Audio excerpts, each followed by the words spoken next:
Hey sports fans, Coach Nick here and welcome to B-Ball Breakdown. Don't miss our post-game show immediately after Game 1 of the Heat vs. Pacers tonight. Let's look at Game 2 of the Western Conference Finals between the Grizzlies and the Spurs because it was a kind of schizophrenic game. It opened up with two defensive-minded teams battling each other and causing havoc. Then all of a sudden the Spurs went on a huge run and took a big lead. The Grizzlies came back in the third and beginning of the fourth. And then both teams were so exhausted in overtime it was kind of an ugly game to finish, with some interesting mistakes down the stretch that we'll show you. As the Spurs race down the court in transition, they're fantastic at spotting up for three. Watch Bayless completely lose his man Neal, who gets a wide open three.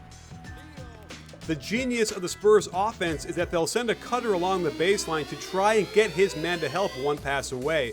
Watch how Conley helps on the ball. Normally it's a wide open three for Neal in the corner, but because Zebo also needlessly helps, Parker has his pick and chooses Duncan for the layup. Here's the famous loop for the Spurs with Tony Parker getting three screens across the court. The Grizzlies do a good job with pursuit and Prince switches with Tony Allen to stop Tony Parker from scoring. This foul on the Neal shot was a phantom call and deeply affected the rest of the game as Mike Conley had to come out. The next time down on a Parker drive, Gasol touches him on the waist, but hardly the kind of thing that is ever called a foul. In fact, it's a flop by Parker. And the Spurs started running some triangle offense, as this is almost exactly the second option called pinch post. If Manu doesn't get the ball coming around, they break into a pick and roll, which they execute perfectly. With Conley forced to the bench early, Memphis' offense sputtered. This is horns, but after the initial pick and roll, no one looked sure what to do. Normally the screener would dive to the rim, but without Randolph in there, you get Prince and Allen doing a strange two-man game. Not surprisingly, it's a 24-second violation. Memphis has a problem with the way Gasol has been defending the sideline screen and roll.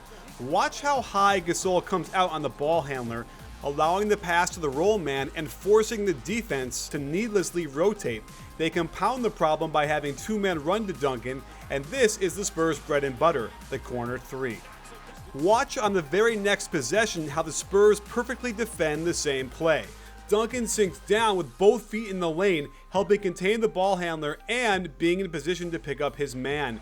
Gorgeous backdoor cut by Bayless, who simply needs to finish this type of play. Joseph never gets both feet in bounds before touching it, but the refs allow it, and here come the Spurs spotting up for three in the break again. Tayshaun Prince isn't running like this is the playoffs and doesn't get to Kawhi Leonard in time. A problem with the Grizzlies' offense is their poor execution on screens. Marc Gasol doesn't make any contact, this is a bad angle to feed the post from Zebo, and then Tony Allen fires up a god-awful shot. The Spurs were able to get separation by their normal execution on their end and some mind-bogglingly bad decisions by the Grizzlies. They set a double ball screen for Tony Wroten going to his right, even though he's completely left-hand dominant. This possession ends up being a 10-dribble Wroten isolation.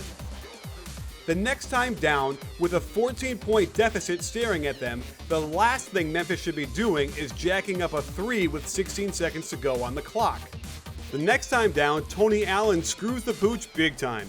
There is no way he's supposed to be on the right wing here, since this is a high screen and roll. By standing still, he's letting Kawhi Leonard completely take away the entire thrust of the offense.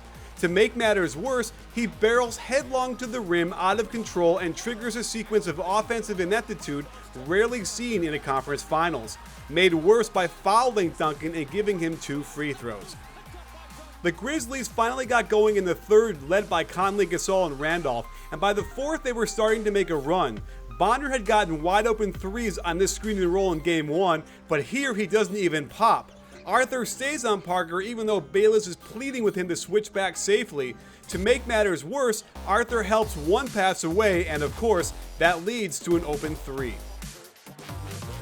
This call on Tim Duncan in the fourth was a total phantom and completely changed the complexion of the game. While they screwed up the call, it balanced out because they didn't count the Marc Gasol shot even though he was clearly in the act of shooting. A curious thing happened in the fourth with the Spurs defense after Duncan went out.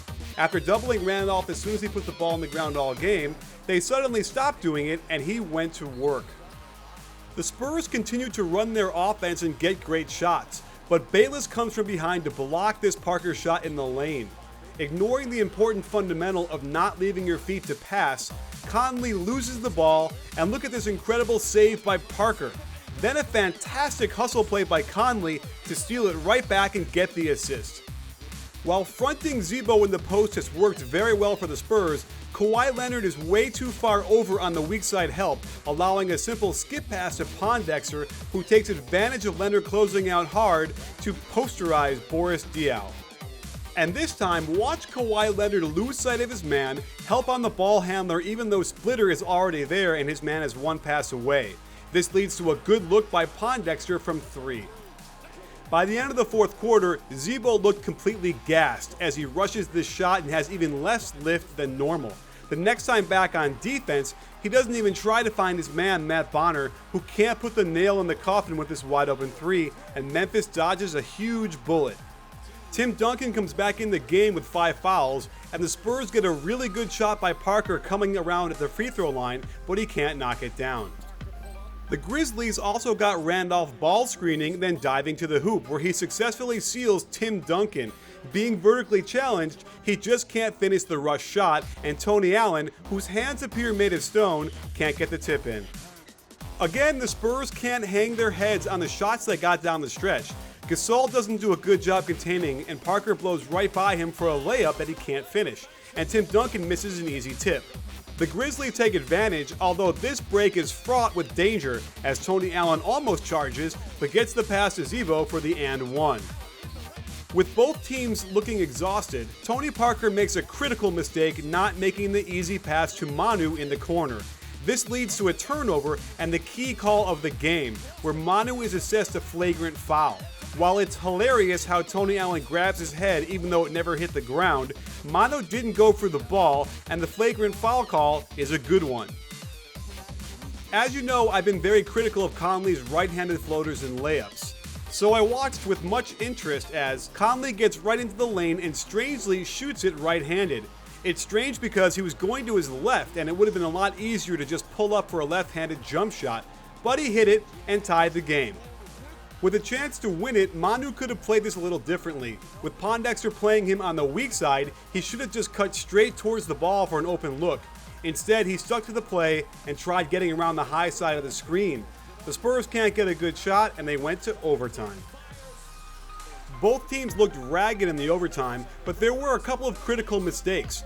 On this offensive rebound down by 4, there was no need for Conley to toss up a quick release 3. Down 3, Hollins called a 20-second timeout to draw up a play. Unforgivably, he wastes too much time and calls his last 20-second timeout back-to-back. This is inexcusable, as they ended up needing that timeout later. As a result, they end up shooting a quick 3 to tie, and here's why I think this is a problem. Even if he makes it, you are shooting so early that you're giving the home team a great chance to beat you on the other end. If you get a quick 2 and foul, you at least have a shot. So there you have it, sports fans. I still think that they should have gotten a quick 2, or at the very least, penetrated and then tried to kick out for a 3, because think about it. He's running full speed to his left, doing a catch and shoot for 3. It's a lot easier if the pass is coming from the basket area to you. You don't have to change your direction. You're already squared up for the basket. And they would still have plenty of time to foul, get the ball back, and push it again and get another shot. So that's my take on that. And also, the way Lionel Hollins carried on the sideline after that, mad at Bayless, was also unprofessional and doesn't do anybody any good. Well, thanks for joining us. Don't miss our post-game show tonight after the Pacers versus Heat game. And if you didn't see it, I was on ESPN Radio last night doing a preview of the Heat Pacers, and so check it out if you can by the link below. Thanks for joining us, and don't forget at B-Ball Breakdown, we're not a channel, we're a conversation. You in?